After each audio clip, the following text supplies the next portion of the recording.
이사야서 9장 6절에 있는 말씀입니다. 제가 가진 성경으로는 구약 성경 978페이지에 기록이 되어져 있습니다. 이사야 9장 6절의 말씀을 제가 봉독하도록 하겠습니다. 이는 한 아기가 우리에게 낳고 한 아들을 우리에게 주신 바 되었는데 그의 어깨에는 정사를 메었고 그의 이름은 기묘자라 모사라 전능하신 하나님이라 영존하시는 아버지라 평강의 왕이라 할 것임이라. 아멘. 이 시간 홍성호 담임 목사님 나오셔서 예수를 소개합니다 라는 제목으로 하나님 말씀 증거해 주시겠습니다.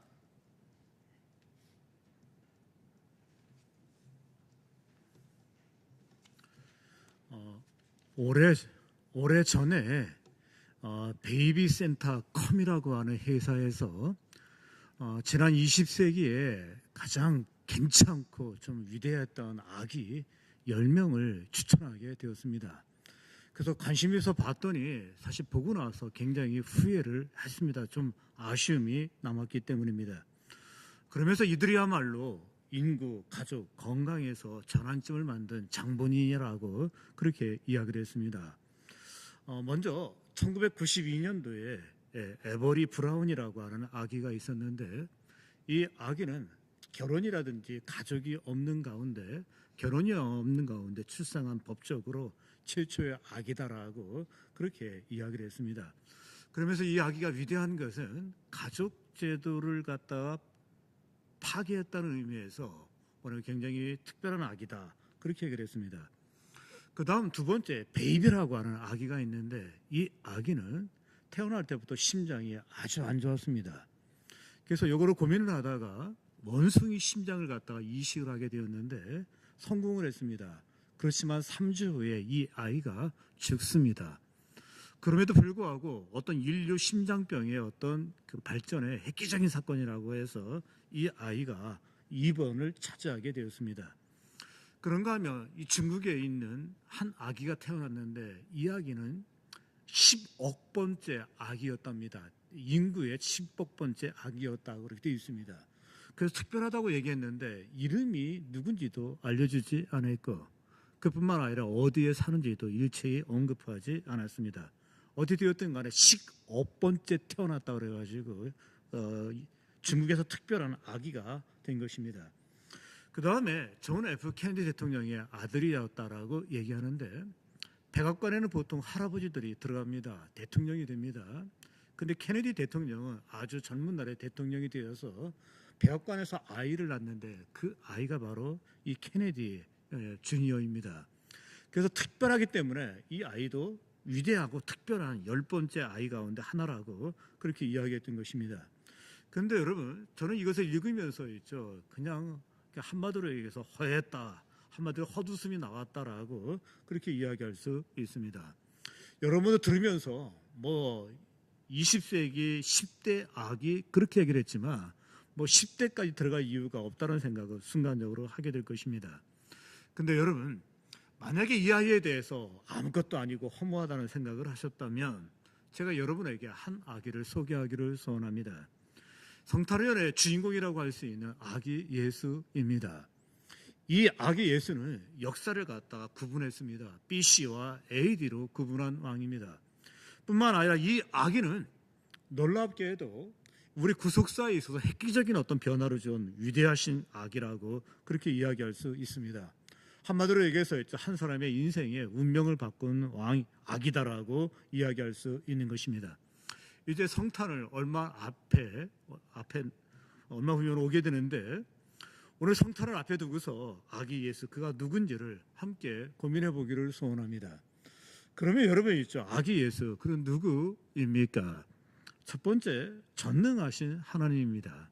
한번 여기 6절을 보십시오. 이는 한 아기가 우리에게 낳고 한 아들을 우리에게 주신 바 되었는데 그 어깨에는 정사를 메었고 그의 이름은 기묘라 모사라 전능하신 하나님이니라 이렇게 되어 있습니다. 이 아기는 굉장한 아기입니다. 이 아기는 신적인 존재라고 얘기할 수 있고 신적인 능력을 가졌다라고 되어 있는데 놀랍게도 전능하신 하나님이라고 그렇게 말해주고 있는 겁니다. 이사야 선지자가 있습니다. 이사야 선지자는 예수님이 태어나시기 700년 전에 예언을 하는 그런 선지자였습니다. 근데 앞으로 700년 후에 예수님이 태어나게 되는데 그 예수님은 전능하신 하나님이라고 하면서 하나님 히브리어가 엘이거든요. 근데 그 엘이 들어가 있어요. 그러면서 이분이 이 아기가 하나님이라고 이야기하고 있는 것입니다. 이건 이사야가 굉장히 강조했던 부분이라고 얘기할 수 있는데 이사야 7장에 이렇게 예언되어 있습니다. 처녀가 잉태하여 아들을 낳을 것이요 그 이름을 임마누엘 그래가지고 임마누엘 하나님의 이름인데 우리와 함께 하시는 그 하나님이라고 엘이라는 단어가 들어가 있습니다. 그분은 태어날 때부터 하나님이라고 명확하게 말해주고 있다는 것입니다. 그분은 전능하신 하나님이십니다. 만물을 만드셨습니다. 그리고 만물을 통제하십니다. 만물을 붙들고 있습니다. 그리고 만물을 다스리고 있다라고 그렇게 이야기할 수 있습니다. 더 나아가서 그 만물을 소유하고 계시는 분이 누구십니까? 바로 그 아기인데 그분이 전능하신 하나님이기 때문입니다. 아기가 전능하신 하나님이라고 하는 이 놀라운 기독교 교리는 사람들은 신비하다고 그렇게 이야기를 합니다. 그리고 IQ가 좋아도 이해하기는 어렵다라고 그렇게 이야기하고 있습니다. 어떻게 되었든 간에 성경은 이해가 되느냐라고 묻지 않고서 믿으라라고 그렇게 얘기를 했습니다. 왜냐하면 우리 머리로 이게 이해가 안 돼서 그래요. 그래서 그냥 믿으면 복이 있다라고 그렇게 되어 있습니다. 믿든 이해하든 그건 여러분 마음대로입니다. 근데 성경은 분명히 이해하는 자가 복이 있다라고 되어 있지 않냐고 믿는 자가 복이 있다고 되어 있는데 그 이유는 우리가 들어도 이해가 안 돼요. 말이 안 되기 때문에 믿으라라고 그렇게 되어 있습니다. 그분은 하나님이십니다. 그 증거를 그분이 스스로 보여주기 시작하십니다. 먼저 병자들에게 손을 얹습니다. 그런 병자들이 치유되는 것을 볼 수 있습니다. 그때 사람들의 반응을 묘사하고 있는데 어떤 사람은 기뻐했다라고 되어 있고 개 중에 두려워하는 자들이 있었다 이렇게 되어 있습니다. 사람이 치료받게 되었을 때 그때 가족이라든지 본인은 기뻐했을 거예요. 근데 그 반대에 있는 사람이 있죠. 이게 뭐지 그러면서 있죠. 뭔가 두려워했으리라고 저는 생각을 합니다. 그뿐만 아니라 예수님은 하나님이셨기 때문에 귀신을 내어쫓습니다. 귀신을 내어쫓게 되니까 귀신이 도망치면서 이렇게 이야기합니다. 당신은 하나님의 아들이니이다. 묻지 않았습니다. 귀신이 증언해 줄 필요가 없습니다. 그럼에도 불구하고 귀신이 도망치면서 당신은 하나님의 아들이 있나라고 이렇게 되어 있는데 하나님의 아들이 뭐예요? 하나님이에요. 아들은 하나님이에요. 강아지가 크면은 개가 되고 그다음에 송아지가 크면 소가 되는 거예요. 그냥 소하고 똑같은 말이에요. 하나님의 아들이라고 하는 것은 하나님이라고 이야기하는 것입니다. 그뿐만 아니라 그분은 죄를 사해 주십니다. 죄를 사해 줬다고 하는 것은 이것은 하나님만 할 수 있는 것입니다. 그분이 중풍병자를 치유한 다음에 내 죄 사함을 받았느니라고 이야기하게 되었을 때 그때 옆에 있는 서기관들이 이렇게 얘기했습니다. 하나님 외에 누가 죄를 사하겠느냐를 이렇게 물어요. 자기들이 예수님이 하나님이라는 것을 지금 고백하고 있다라고 그렇게 이야기할 수 있습니다. 역시 하나님이 하나님 되심 가장 탁월한 게 있습니다. 죽은 자를 살리십니다. 해당장에 딸이 있습니다. 이 딸이 12살이라고 그렇게 얘기를 해요. 죽었습니다. 그때 예수님께서 달리다고 하면서 이렇게 세우는데 죽은 자를 살리는 것은 뭐냐면 내가 인간이 아니라 하나님이라고 그렇게 말씀하시는 것입니다. 그뿐만 아니라 죽은 나사로가 있습니다. 3일이 지났습니다. 사흘이 지났습니다. 냄새가 납니다. 파리가 꼈거나 구더기가 있었으리라고 저는 생각됩니다. 그럼에도 불구하고 나오라라고 했을 때 그 나사로가 벌떡 일어나서 나온 것을 성경을 통해서 보게 됩니다. 이것을 보고서 있죠. 그냥 예수 믿지 않는 사람은 예수님이 요술쟁이 같고 그리고 묘한 일을 하시네라고 얘기하지만 그래도 예수 믿은 지 10년 되고 20년 정도 됐다면 이건 뭘 보여주는 거예요? 고상하게 예수님의 신성을 보여준다. 예수님이 인간이 아니라 하나님이라는 걸 보여주고 있다라고 그렇게 얘기하세요. 그렇게 얘기를 해야 되는 거예요. 그 모습을 보여주고 있다라고 그렇게 얘기할 수 있습니다. 그분은 애기였습니다. 그럼에도 불구하고 전능하신 하나님이십니다. 제가 신학교로 입학하게 되었습니다. 그때 신학교에 입학하게 되었을 때 그때 아는 것이 있다면 학생들이 신학적인 과목도 관심이 있지만 심리학하고 상담학에 관심이 많이 있다는 걸 저도 알게 되었습니다. 학생들이 그 책을 많이 보고 또 연구하고 또 그리고 또 설교 시간에 인용하는 것도 많이 보게 되었습니다. 저도 목회를 준비하는 신학생이었습니다. 그래서 그때부터 이 상담학이라는 책에 대해서 관심을 갖고 또 이렇게 읽고 또 연구를 하게 되었습니다. 그때 상담학에 관심을 갖고 또 연구를 하고 읽는 가운데 계속 연구하면 연구할수록 느껴지는 게 뭐냐면 상담학의 한계가 보이는 거예요. 한계는 이런 한계입니다. 사람이 문제를 가지고 왔습니다. 그리고 아픔을 이야기합니다. 들어줄 수 있습니다. 그리고 공감할 수도 있습니다. 하품하거나 졸지 않을 수 있습니다. 그리고 거기에 전적으로 공감하고 또 마음도 아파할 수 있고 괴로울 수도 있습니다. 근데 그렇게 하면은 도움이 된다는 사람이 많아요. 심리학자들이라든지 상담학자들이 얘기했을 때 우리 얘기를 들어주는 것만으로도 치유가 되고 회복됐다는 얘기를 많이 하고 있지만 실질적으로 내가 경험하고 체험했은 바에는 머리에 뭔가를 이고 온 사람이 있죠. 상담을 하고 그 이야기한다 할지라도 그게 그대로 있는 거예요. 어깨를 짓누르고 있는 있죠. 어려움이 그대로 있다라고 이야기할 수 있고 뿐만 아니라 질병이 있으면 질병도 그대로 있고 또 부채로 쫓기고 있는 사람은 부채로 굉장히 힘들어하는 것입니다. 근데 문제는 상담학에서는 있죠. 누가 상담을 왔을 때 그 내담자는 상담자하고 동일시하거나 그의 짐을 갖지 말라고 되어 있죠.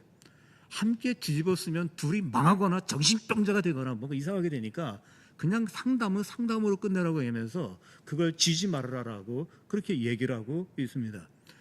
너무 힘들어서 왔는데 얘기를 하는 것서 거기서 얘기를 했는데 아무 도움이 안 되는 거예요. 그래서 뭐가 나아졌는데, 그래서 뭐가 좋아졌는데 라는 이 질문 앞에서 정말 너무너무 답답했던 것입니다. 상담학을 이야기할 때 있죠. 상담학은 발전하면 발전할수록 고민이 더 많아진다는 그 말 저는 전적으로 동의하고 있습니다. 그런데 여러분, 우리 예수님은 그렇지 않습니다. 그분은 공감하십니다. 우리의 얘기를 들으십니다. 그리고 우리의 아픔에 함께 동참하시는 분이 예수 그리스도이십니다. 그런데 거기서 멈추지 않습니다. 우리가 갖고 온 직물이 있죠. 그분이 않습니다. 수고하고 무거운 짐진 자들아 다 내게로 오라. 내가 너희를 쉬게 하리라. 그 짐 내가 들겠다는 것입니다. 내가 들어 올리겠다라고 되어 있습니다. 너희 염려를 다 주께 맡겨라. 이렇게 주께 맡겨라는 단어가 있는데 이 단어는 나에게 집어 던지라는 것입니다. 그러면 내가 그걸 받겠다라고 우리 예수님 말씀하고 있는 것입니다. 이는 저가 너희를 권고하심이라라고 되어 있는데 상담자이신 우리 예수님은 그냥 가만히 지켜보고 들어주고 공감하고 아파하고 눈물을 흘리는 분이 아닙니다. 그거 필요합니다. 그러나 거기서 멈추는 그 순간에 있죠. 왠지 모르게 너무 빈약하고 왠지 모르겠죠. 어떤 공허한 그런 생각을 하게 될 것입니다. 그래서 성경은 있죠. 예수님이 예언하기를 우리의 질고를 지었다라고 되어 있어요. 당신이 갖고 있는 문제, 당신이 가지고 있는 모든 어려움, 괴로움, 탄식, 세상 누구에게 던질 수 없는 그 모든 것, 그분은 받아주시는 거 믿으시기 바랍니다. 그분은 받아주십니다. 그리고 수용하십니다. 그러게 우리에게 있죠. 두 손의 자유를 갖게 된다는 것입니다. 여러분, 그분은 우리에게 동참하십니다. 또 함께 하십니다. 또 이해하고 공감하십니다. 더 나아가서 여러분, 그분은 우리의 문제를 해결하는 거 믿으시기 바랍니다. 상담은 우리의 길을 보여준다라고 얘기합니다. 가르쳐준다라고 얘기합니다. 발견케 한다라고 그렇게 얘기를 합니다. 그런데 여러분, 있으면 발견할 수가 있습니다. 없을 때는 어떻게 합니까? 상담은 더 이상 할 말이 없습니다. 그러나 우리 주님은 하실 수 있습니다. 그분은 길이 없으면 길을 만드는 거 믿으시기 바랍니다. 없는 길을 만드시는 분이 우리 예수님이십니다. 없는 길을 내시는 분이 우리 예수 그리스도 그분이십니다. 그래야 우리가 예수를 믿어야 될 이유가 여기에 있습니다. 예수를 찾아야 될 이유가 여기에 있습니다. 오직 예수, 오직 그 은혜를 외쳐야 되고 믿음을 외쳐야 될 이유가 바로 여기에 있는 것입니다. 더 나가서였죠. 제일 인간의 큰 문제는 이 죽은 자를 살리는 것인데 특별히 우리 죽은 영혼을 살리는 것이라고 그렇게 이야기할 수 있습니다. 그분은 전능하신 하나님이기 때문에 죽은 영혼을 살려주십니다. 아들을 영접하는 그 자에게 생명을 주시는 것으로 되어 있는데 아들이 있는 자에게는 생명이 있고 아들이 없는 자에게는 생명이 없느니라. 누구든지 예수 믿으면 생명이 있습니다. 영접하는 자 예수 그리스도의 생명이 있습니다. 그리고 신자는 누구냐 그러면 예수 생명이 있으면 그 신자고 예수 생명이 없으면 그냥 예수쟁입니다. 그냥 예배당에 오는 거예요. 근데 그 예수 생명을 누가 주십니까? 바로 우리 예수 그리스도 그분이 주시는데 그분이 전능하신 하나님이기 때문입니다. 한번 생각해 보십시오. 여기 시신이 있습니다. 근데 이 시신을 갖다가 어떻게 하면 살릴 수 있을까 고민하는 가운데 한 사람이 이야기를 합니다. 세계적인 명의를 초대합시다. 위대한 의사를 초대합시다. 그가 하실 수 있습니다. 근데 여러분 있죠. 세계적인 의사가 온다 할지라도 의사는 사람을 치료하는 사람이지 죽은 사람을 살리는 사람은 아닙니다. 사람이 죽으면 사람이 아니라 그때부터 여러분 수화물이 되는 거 여러분 아십니까? 사람이 살아있을 때는 객석에 탑니다. 근데 사람이 죽게 되면 비행기 화물칸에 탑니다. 그게 화물이 되어버려요. 그러면 이렇게 하는 사람이 있습니다. 돈이면 될 거 아닙니까? 하는 사람도 있습니다. 돈의 위력 저도 인정합니다. 목사지만 돈의 위력이 있다는 거 저 알고 있습니다. 그렇지만 이 돈이 위력이 있지만 죽은 사람을 살릴 수는 없습니다. 세상에 권력자가 있습니다. 권력자 가운데 최고의 절대 권력자가 있습니다. 이 절대 권력자가 전심을 다하고 열과 성을 마음을 다한다 할지라도 죽은 사람을 살려낼 수는 없습니다. 그러면 누가 죽은 사람을 살려낼 수 있나요? 그분은 바로 전능하신 하나님만 가능합니다. 그분만 무에서 유를 만들 수 있기 때문입니다. 그분만이 죽은 사람을 살릴 수 있는 유일한 분이기 때문입니다. 예수 그리스도 그분은 있죠. 전능하신 하나님이십니다. 두 번째, 이 성탄절에 만나는 아기 예수, 그는 누구입니까? 영존하시는 아버지입니다. 여기 6절을 보십시오. 영존하시는 아버지라라고 되어 있는데 사실은 예수님의 또 다른 이름이 영존하시는 아버지다라고 그렇게 되어 있습니다. 분명히 여기 아버지라고 되어 있는데 여기 예수님의 또 다른 이름이 6절에 5번 나옵니다. 그리고 6번이라고 얘기하는 사람이 있는데 저는 6번이라고 얘기하는데 5번이라고 얘기하는 사람이 더 많습니다. 어쨌든 간에 그건 중요하지 않으니까 5번이라고 얘기했을 때 그때 예수님의 또 다른 이름을 이해하는데 다 쉬워요. 그분은 평강의 왕이십니다. 또 그분은 있죠. 또 모사입니다. 그리고 뭐냐면 전능자이십니다. 다 괜찮아요. 그런데 아버지시라라고 했을 때 성부 하나님을 아버지라고 부르고 예수님을 아버지라고 부른 적이 한 번도 없어요. 근데 왜 예수님을 아버지라고 얘기하는가 하면서 헷갈리고 어렵다라고 그렇게 이야기하고 있습니다. 곤혹스러워라고 얘기하는 사람이 있습니다. 이것을 가지고서 있죠. 이 일을 제기하고 뭡니까? 뿌득뿌득이라 그래야 됩니까? 그냥 이렇게 우기면서 이건 말이 안 된다라고 하는 사람이 있는데 말이 안 되지는 않습니다. 제가 말씀드린 그대로입니다. 뭐냐면 있죠. 사자의 새끼는 사자가 되는 거예요.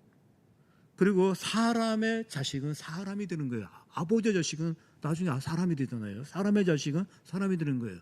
그러니까 아버지하고 아들이라는 이 단어 가지고 신음할 필요는 없다라고 저는 생각을 합니다. 그런데 여기서 명심해야 될 것이 있습니다.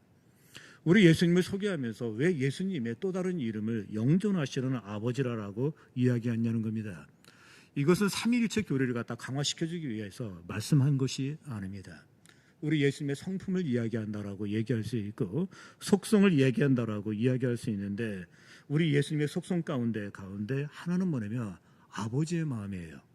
그 아버지의 마음 가운데 좋은 아버지의 마음. 그래서 부성애를 가지신 그 예수님을 묘사하기 위해서 영존하시는 아버지다라고 그렇게 얘기했습니다. 맞습니다. 그분은 좋으신 아버지입니다. 친구 같은 아버지라고 그렇게 이야기할 수 있습니다. 현대인들이 가지고 있는 특성 하나가 있습니다. 그것은 아버지에 대한 굶주림이라고 그렇게 얘기한 것입니다.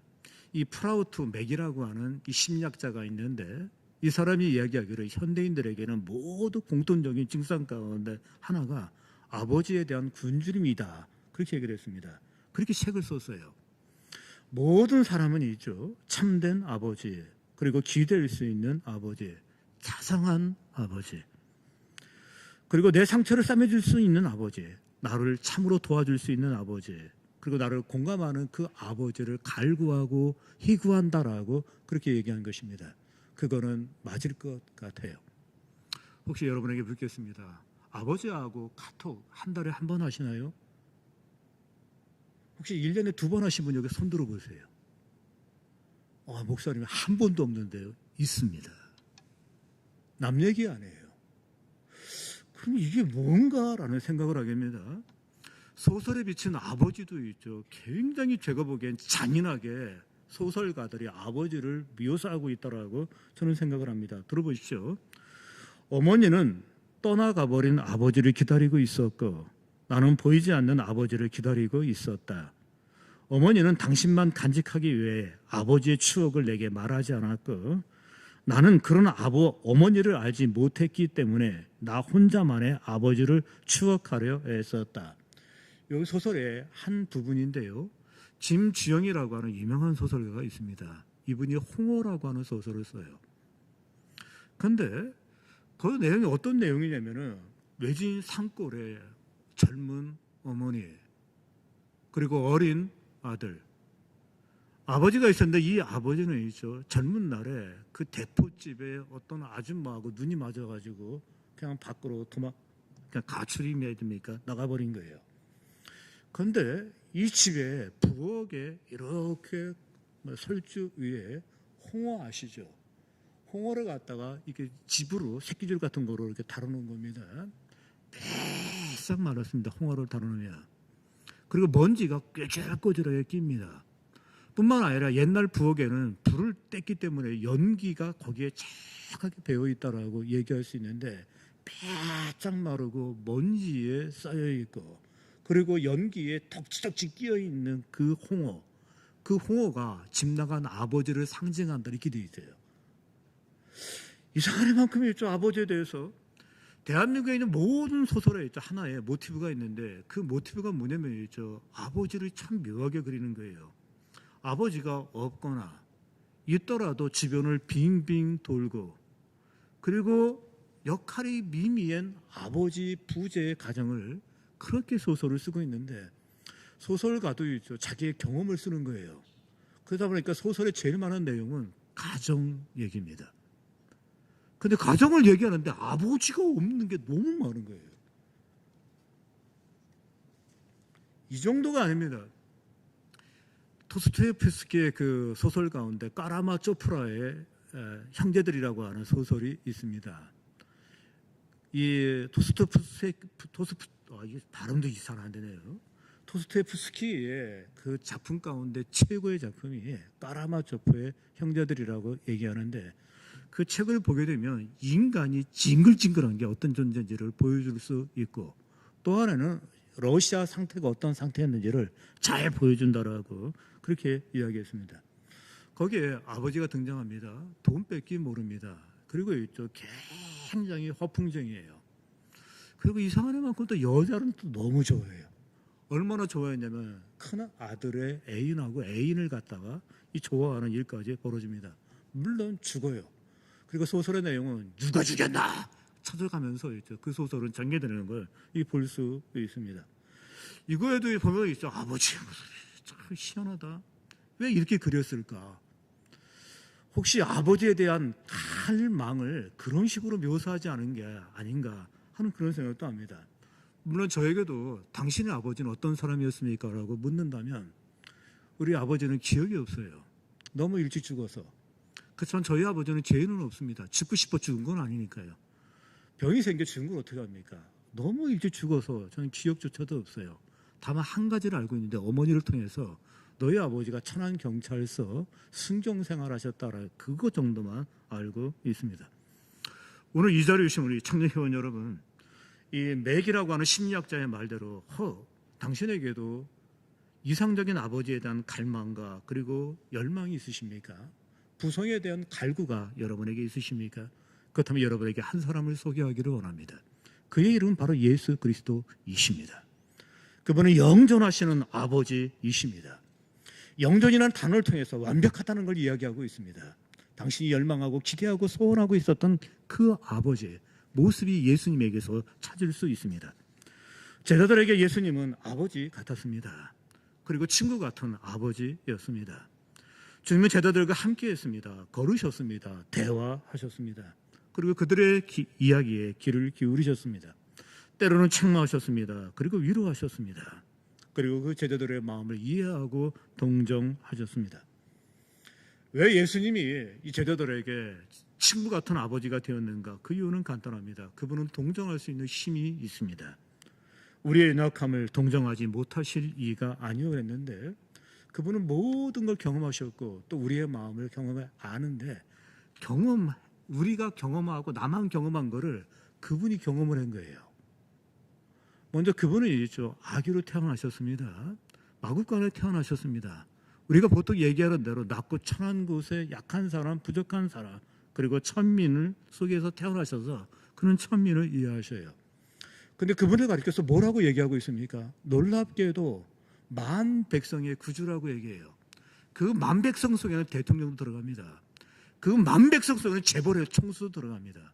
그리고 여러분이 그렇게 부러워하고 있는 스타가 바로 그 만 백성에 들어갑니다. 그거를 경험하지 못한 사람은 있죠. 대통령직을 해보지 못한 사람은 대통령의 고뇌와 아픔 그거 잘 모릅니다. 저는 대통령의 고독, 대통령의 두려움 그거 저는 모릅니다. 대통령을 해본 적이 없기 때문입니다. 그런 일을 경험한 적이 없습니다. 그러나 대통령은 굉장히 고독합니다. 그리고 두려워합니다. 중국에 큰 궁전이 있는데 그게 자금성입니다. 자금성에는 나무가 없습니다. 그 이유는 나를 죽이러 가는 사람들이 너무 많아가지고 그들이 숨지 못하도록 나무가 없습니다. 그뿐만 아니라 왕의 식탁에는 반드시 은수저가 있습니다. 은숟가락이 있습니다. 그 이유가 뭐겠습니까? 그거 역시 날 죽일 사람이 너무 많은 거예요. 그래서 그걸 찔러보면 독이 있는지 없는지를 알게 하기 위한 것입니다. 스타가 있습니다. 스타 저 돼본 적이 없습니다. 되고 싶지만 안 돼요. 여러분 스타 되고 싶죠? 근데 잘 안 돼요. 그거. 그래서 저는 스타를 이해를 못해요. 제가 스타가 돼본 적이 없으니까. 그런데 여러분 스타도 역시 있죠. 그들은 무대 위에서 연출가가 그리고 또 뭐냐면 감독이 만들어준 스케줄의 레시피 따라서 흔들고 노래하고 열광시킵니다. 많은 사람이 열광을 합니다. 그리고 무대에서 공연을 마치고 집으로 돌아갑니다.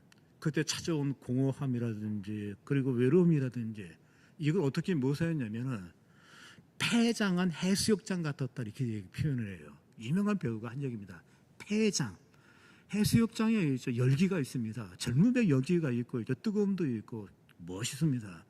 근데 폐장을 하는 그 순간에 모래만 날립니다. 먼지만 날립니다. 비닐봉지만 왔다 갔다 합니다. 사람 거의 없습니다. 자기는 그와 같았다라고 그렇게 이야기합니다. 근데 여러분 그들에게도 있죠. 예수님은 동정할 수 있는 게 뭐겠습니까? 그분은 왕이셨습니다. 그분은 여러분 누구였습니까? 지위와 권세와 영광을 함께 갖고 있었던 분입니다. 그래서 그 후에 그들을 이해할 수 있는 분이 누굽니까? 바로 예수 그리스도라고 그렇게 이야기할 수 있습니다. 맞습니다. 그분은 이죠. 우리를 사랑하시기 때문에 우리에게 꼭 주고 싶은 것이 하나 있습니다. 그게 뭐냐면 모든 육신의 아버지는 자식에게 풍성함을 주기를 원해요.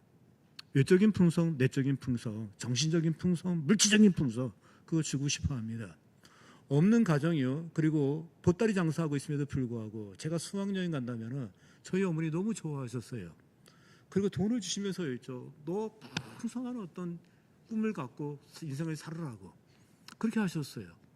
또 뿐만 아니라 있죠. 늘 풍성하게 원하고서 많은 걸 주고서 있죠. 사실 어렸을 때 제 입에 밥이 들어갈 때 제일 기뻐하시는 것은 저희 어머니입니다. 아버지가 있으면 좋았을 텐데 없었어요. 너무나 좋아하시는데 있죠. 막 쳐놓으면 더 좋아합니다.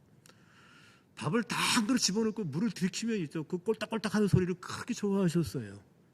정말 풍성함을 원하셔요. 근데 문제는 무엇입니까? 능력이 없으셨어요. 근데 여러분 우리 하나님은 전지전능하십니다.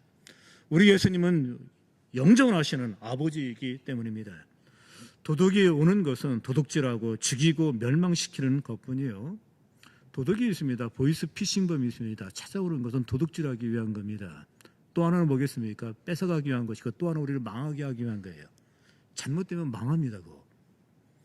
그런데 내가 온 것은 양으로 생명을 얻게 하고 더 풍성히 얻게 하려 함이라. 여러분, 그분이 오신 것은 우리에게 생명을 주십니다. 뿐만 아니라 풍성한 생명을 주십니다. 그분이 우리 인생을 주십니다. 이것도 주시고 저것도 주십니다. 근데 모든 것을 풍성하게 주시기를 원하시는 분이 그분인 거 믿으시기 바랍니다. 그분에게는 그분이 바로 영존하시는 아버지이기 때문입니다. 그 영존하시는 아버지, 이 성탄절에 다시 한번 뜨겁게 만나는 우리 청년 일부 회원들이 다 되시길 다시 한번 주의 이름으로 기원합니다. 기도하겠습니다. 하나님, 오늘 저희들이